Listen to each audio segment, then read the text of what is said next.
Ganyan yung mga laro ng mga matatanda dito. Kasi ito yung parang libangan nila. So ito, may panalo ako dito pero hindi ko alam kung magkano. Kasi dito wala akong panalo.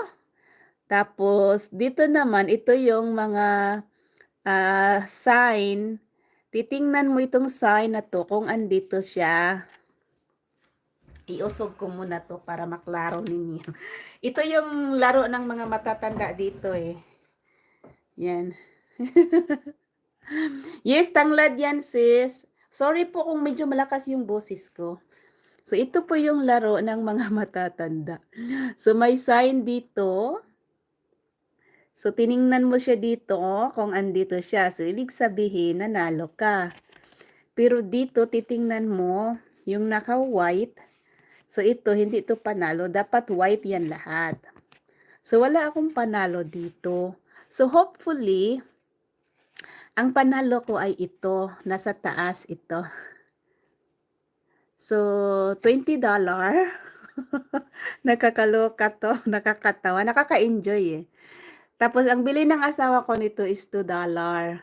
So ito yung laro minsan binilihan ako sa asawa ko. Uy, may spider web. Dami ko pang ayusin dito mga guys. So yan, di ko alam kung magkano yung panalo ko talaga dito. So dito naman, kung nakumpleto mo ito, ang letter H, wala siyang letter H dito sa baba. So dito mo siya i-open, i-scratch mo itong lot. So malaman mo kung magkano yung panalo mo. Diyan. So hopefully nanalo ako ng $20. Isang linggo na to dito na after na na-scratch ko.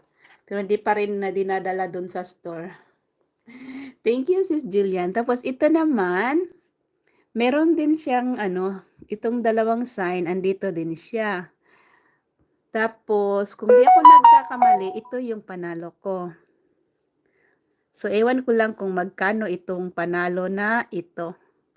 Yan, so I think siguro mga $2 lang. Siguro $2 lang ata yung panalo nito. Yan, ito yung katuwaan minsan. So, matagal na to, isang buwan na to na bago ko siya nilaro. Bago ako nag-scratch nito. Kasi nga, tinatamad ako. Tsaka busy din minsan pag gusto kong uupo lang ako sa harap ng TV. So, yan yung trabaho ko dito. So, gusto ko na sanang mag-off. Sayang din yung oras eh. May 3 akong viewers. Sayang naman. So, yan. Tanglad po yan, sis Jeline. Inaano ko na, nilinis ko na, kinakat ko na yung mga dry leaves. Yan. Tapos, natutunan ko din sa may kaibigan ako na nasa Pinas. Nung nagla-live ako sa Facebook, sabi niya daw, warm water daw yung ilalagay ko dyan pag pag naglagay ako ng tubig. Gustong-gusto ko yan tingnan kasi nga, napakaganda niya, tsaka matataba siya. So, hindi ko yan masyadong ginagamit pag nagluluto ako. Kasi, mas gusto ko siyang tingnan. Ganyan ako. So, yan, napakaganda po niya. So, yan, 1-year-old na yan, 1-year-old. So, minsan ginagamit ko pero pag ganito, winter dito, hindi ko yan na ginagamit.